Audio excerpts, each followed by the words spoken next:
and welcome back to the Deep Dive. I am so happy to be here with you today. It is good to be here. We have a very interesting topic to explore. It's something that, well, it touches everyone every single day. You're right. You really can't escape this topic. Today, we are talking about money. Money. It sounds simple, right? Mm-hmm. We use it to buy food. We use it to, pay for our bus tickets. But honestly, I find talking about money very difficult. Well, you are not alone. Those people find it difficult. Really? Yeah. It's personal, it's private, and when you are learning a new language, like English, it is even harder.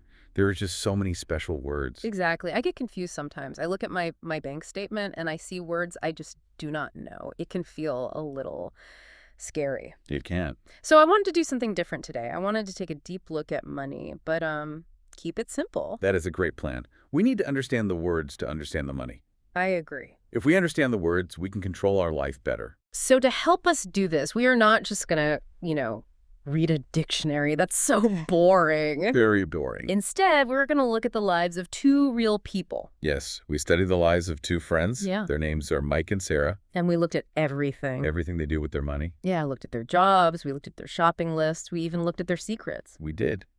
And by looking at Mike and Sarah, we can learn the important words. We will learn about income, expenses, and that scary word, debt. I am excited to get started. Let's jump right in. Okay. We need to start at the beginning. Before we can spend money, we have to get money. Yes. We call this money coming in. And the big word for this is income. Income. I like this word. It sounds positive. It is positive. Income is the money you receive. Okay. Usually it comes from your job. If you work at an office or a store or a factory, your boss pays you. That money is your income. And sometimes we call this a salary, right? Yes. A salary is a type of income. It is the regular money you get for doing your job. I looked closely at Mike's income. Mike works very hard in an office. But I noticed something very specific about when he gets his money. What did you notice? Mike gets paid only one time every month. Oh, wow. He has to wait a long time. That is very common in many countries, but it is hard. Yeah. Imagine you have money on the first day of the month.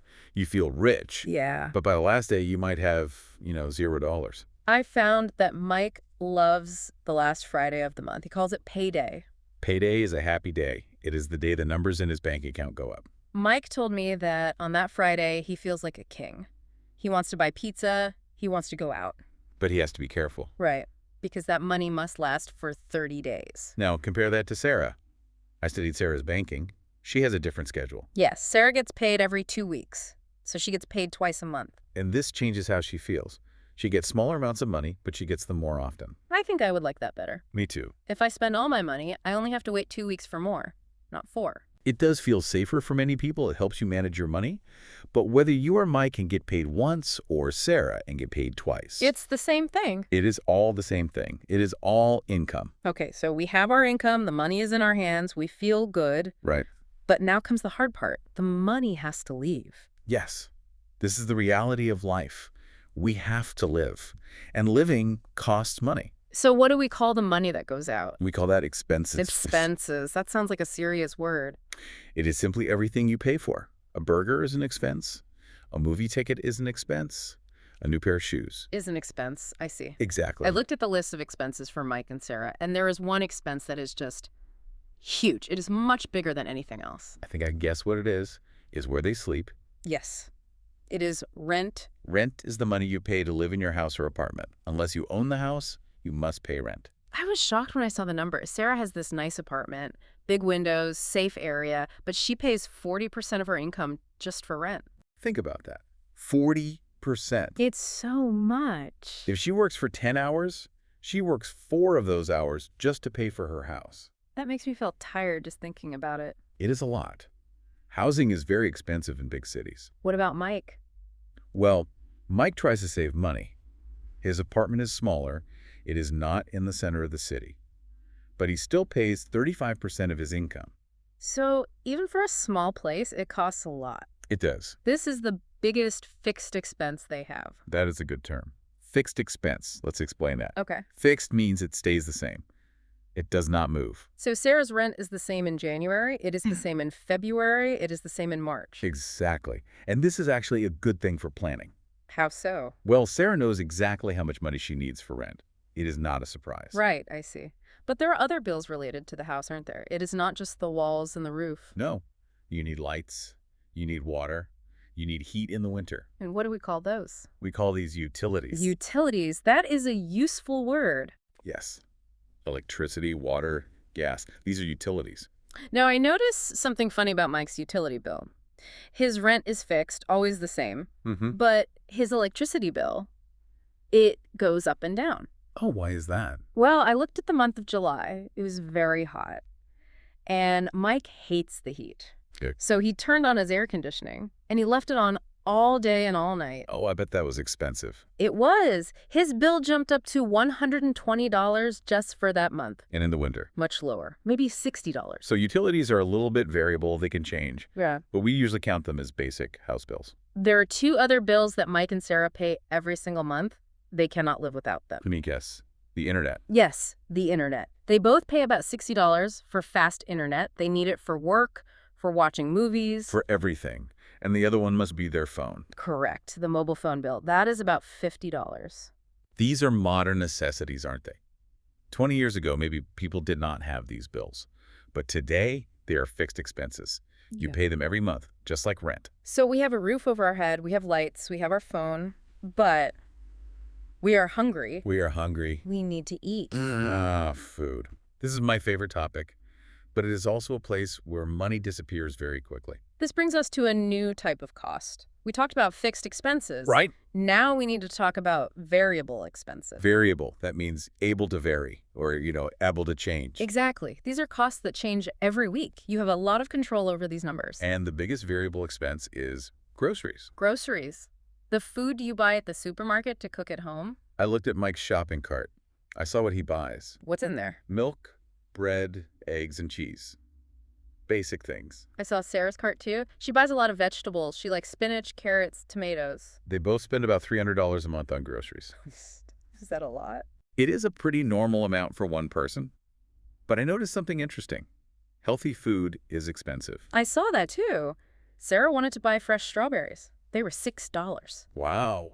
Then she looked at the frozen strawberries. They were only $3. This is a choice people make every day. Fresh food is nice, Mm. but it hurts the budget. Frozen food or canned food is cheaper. Mike does something smart. He looks for sales. Ah, very clever. If chicken is cheaper this week, he buys chicken. If beef is cheaper, he buys beef. That is a great way to manage variable expenses. You change what you buy based on the price. But they don't always cook at home. Sometimes they're tired. Sometimes they want to see friends. Yes. We call this eating out, going to restaurants. Eating out is fun. It is so nice to sit down and have someone bring you food. It is. But I looked at the cost difference. Oh, it is usually much more expensive than cooking. Mike goes to a restaurant maybe 2 times a month. He takes a girl on a date, or he goes with his brother. He spends about $80 or $100. That is not too bad. What about Sarah? Sarah loves restaurants. She goes 3 or 4 times a month. She spends $150. $150. That is half of her grocery money. It is. I think of eating out as a luxury. What does luxury mean here? A luxury is something you enjoy, but you do not need. Okay. You need food to live. You do not need a restaurant to live. That is a perfect definition. Mhm. And speaking of luxuries, I found a very small luxury that costs a huge amount of money. Oh, I know what you're going to say. Is it the coffee? It is the coffee. I watched Sarah's morning routine. Every morning, on her way to work, she stops at a nice coffee shop. Mm-hmm. She smells the coffee beans. It makes her happy. She buys a latte. It sounds like a nice routine. It is lovely, Oh, yeah. but the latte costs $4. $4. That seems small. It is just some coins. It feels small, but let's do the math. She goes 5 days a week. 4 times 5 is $20 a week. Okay, $20. Now multiply that by 4 weeks in a month. That is $80. Wow. $80 a month just for coffee. Yes. Think about what else you could do with $80. You could buy a new pair of shoes. You could pay the internet bill. I looked at Mike. Mike loves coffee too, but he makes it in his kitchen. Oh, he makes it at home. Yeah. He bought a bag of coffee beans for $15. That bag lasts for the whole month. So Mike pays $15. Sarah pays $80. That is a big difference. This teaches us a lesson about convenience. What do you mean? Sarah pays for someone else to make the coffee. She pays for the convenience. It is a choice. Maybe that coffee makes Sarah very happy. Maybe it is worth it. But she needs to know the true cost. Exactly. You must know where your money goes. Okay, let's move to the next section. Yeah. Mike and Sarah need to leave their houses. They need to go to work. They need to visit their mothers. They need transportation. Getting around costs money. And here, Mike and Sarah are very, very different. Sarah lives in the city. She does not have a car. She uses public transport. The subway. Yes, she takes the subway. How much does that cost? She buys a monthly pass. It costs $90. She pays it one time, and she can ride the train as much as she wants. To work, to the store, to the park? Anywhere. That sounds simple. $90 and she is finished. It is very simple. Now, let's look at Mike. Mike lives further away. He needs a car. A car gives you freedom. You can go anywhere, anytime. Yep. But cars are hungry. What do they eat? They eat money. They really do. First, Mike has to buy gas. We looked at his credit card. He spends $150 a month on gas. Wow. That is already more than Sarah's subway pass. But that is not all. You cannot just drive a car. You need insurance. Right. If you have an accident, you need protection. Insurance is mandatory. You must have it. How much is it? For Mike, it is $100 a month. Okay, so $150 for gas plus $100 for insurance. We are at $250. And we are not finished. No. Mike drives to work. But he cannot put his car in the office. He has to park it. And parking in the city is not free. No. He pays $80 a month for a parking spot. Let's add that up. $150 plus $100 plus $80. That is $330 a month. $330. Sarah pays $90. Mike pays $330. That is a huge difference. The car is convenient, it is comfortable, but it is very, very expensive. And we didn't even talk about repairs. If the car breaks, Mike has to pay even more. This is why many people in cities choose not to have a car. It is a big way to save money. We have talked about income and we have talked about expenses. Now we need to talk about something that makes my stomach hurt. I know what it is. It is debt. Debt. Can you explain what this word really means? Debt is simple. It is money that you owe. It is money that you borrowed from someone else, usually a bank. And you have to pay it back. And you must pay it back. It feels like carrying a heavy backpack. Everywhere you go, you have this weight on your shoulders. That is a great description. Debt slows you down. But is all debt bad? Not always. Sometimes debt helps you build a future. Let's look at Mike. Okay. Mike has debt, but he didn't buy a TV with it. He went to university. University is very expensive. Mike did not have thousands of dollars. Yeah. So he took a student loan. He borrowed money to learn. Right. And now, because he learned, he has a good job. So this is often called good debt. It is an investment. Exactly. But he still has to pay it back. He pays $200 every month to the bank. He says he will be finished in 5 years. It is a long time, but he has a plan. Now let's look at Sarah. Sarah has a different kind of debt. Sarah has credit card debt. Credit cards are dangerous tools, aren't they? They look like free money. They do. You swipe the card, you get the shoes, you feel happy. But later, the bill comes. Sarah bought clothes and dinners with her card. Now she owes $800. $800, she can pay that back, right? She can, but the problem is interest. Interest. This is the trick. Yes. The bank does not lend you money for free. They charge you a fee. How much? Sarah's credit card has an interest rate of 18%. That is very high. It is. It means that every month she does not pay the full amount. The debt grows. The bank adds more money to what she owes. So she is paying extra money for nothing. She isn't getting more shoes. She is just paying the bank. Exactly. This is bad debt. It eats your income. So what should Sarah do? She needs to attack this debt.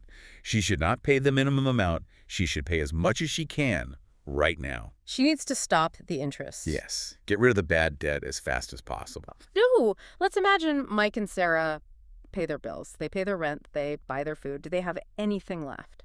This brings us to the most important habit for the future. Saving money. We call this savings. It is the money you keep. Yes. The goal for everyone should be to save some money. A good rule is 10%. So if I earn $100, I should take $10 and hide it. To put it in a bank account, do not touch it. I see. Mike tries to save $300 or $400 a month. Sarah tries to save $300. That is the plan. But life is not perfect. Sometimes it is hard to save. Why is it hard? because of surprises. We call these unexpected expenses. Like when Mike's car breaks down. Exactly. Last month, Mike wanted to save $300, but his car needed a new tire. The tire cost $200. So he only saved $100. Yes, but that is okay. At least he had the money for the tire. This is a specific type of savings, isn't it? We call it an emergency fund. Yes. This is a very important concept. An emergency fund is money just for disasters. It's not for a vacation. It is not for a new phone. No, it is for when you lose your job, or when you get sick and cannot work, Yeah. or, when the car breaks. How much money should we have in this fund? The experts say you should have enough money to live for 3 to 6 months. Wow. So if my life costs $2,000 a month, I need $6,000 or even $12,000 in the bank. That is the goal. It takes a long time to save that much. Does Sarah have that? She has $2,000 saved. It is a start. Yep. It makes her feel safe. Right. If she loses her job tomorrow, she can pay rent for 1 month. That reduces stress. Yes. Money in the bank equals peace of mind. We have talked about a lot of serious things. Rent, debt, emergencies. It sounds a little depressing. Is life only about paying bills? No, absolutely not. We work to live. We do not live to work. We need to have fun. I am glad you said that. Let's talk about fun money. You need to budget for fun. If you don't, you will be unhappy, and you will probably spend too much later. What does Sarah do for fun? Sarah likes to be healthy, and she likes stories. She pays for a gym membership, and she pays for Netflix. Those are reasonable expenses. How much are they? The gym and Netflix together are about $65 a month. That is cheaper than one fancy dinner. It is. It gives her enjoyment every day. And Mike? Mike loves video games. He buys a new game almost every month. He spends about $50 or $60. That is his hobby. It keeps him happy. I also noticed something very nice about both of them. Oh. Even though they are not rich, they give money away. Really? Yes, they give to charity. Sarah gives money to help animals. Yeah. Mike gives money to help sick children. That is beautiful. It shows that money is also a tool to help others. Now, we have looked at all the pieces. We have income, we have fixed expenses, we have variable expenses, we have savings. When we put this all together, what do we have? We have a budget. A budget. Some people hate this word. They think it means no fun. But a budget is just a plan. It's a map. It tells your money where to go. Let's look at Sarah's budget. Let's do the final math. Okay. Sarah earns $3,000 a month. That is her income. $3,000 in. Her total expenses, rent, food, transport, bills, fun, are $2,400. $2,400 out. So $3,000 minus $2,400, what is the result? $600. She has $600 left over. This goes into her savings and pays her debt. This is a success story. It is. The most important rule of money is this: spend less than you earn. She is doing that. She can afford her life. That word, afford, is key. To afford something means you have enough money to buy it without problems. Sarah can afford her apartment. She can afford her coffee because she has a plan. Exactly. We have learned so much from Mike and Sarah today, but before we finish, I want to give our listeners something practical. Yes, we have prepared 5 top tips. These are simple rules to help you with your money. Let's hear them. Tip number 1. Tip 1. Track your spending. What does track mean? It means to be a detective. Write down everything you buy. If you buy a pack of gum, write it down. If you take a taxi, write it down. Why is this important? Because small numbers add up. You might think you don't spend money, but the list will show you the truth. You cannot fix a problem if you cannot see it. Exactly. Okay. Tip number 2. Tip 2. Make a budget. We just talked about this. Yes, don't just hope you have money. Make a plan. Write down your income. Write down your bills. Look at the numbers. Tip number 3. I think this is the best one. Tip 3. Pay yourself first. This sounds strange. Pay myself. It means that saving money should be your first bill. When you get your salary, move money to your savings account immediately. Before you pay anything else. Do it before you pay the rent. Do it before you go to the restaurant. If I wait until the end of the month, the money might be gone. Exactly. If you move it first, you will save it. Tip number 4. Tip 4. Avoid bad debt. Be careful with the plastic cards. If you cannot pay for it with cash, maybe you should not buy it. Don't use a credit card to buy things you cannot afford. And finally, tip number 5. Tip 5. Small changes help. This is encouraging. We don't have to be perfect. No, you don't have to stop drinking coffee completely. Maybe just make coffee at home 3 days a week. Or walk instead of taking a taxi. Yes. Saving $10 is better than saving $0. Small steps take you up the mountain. Those are excellent tips. I am going to try to track my spending this week. I am going to check my subscription services.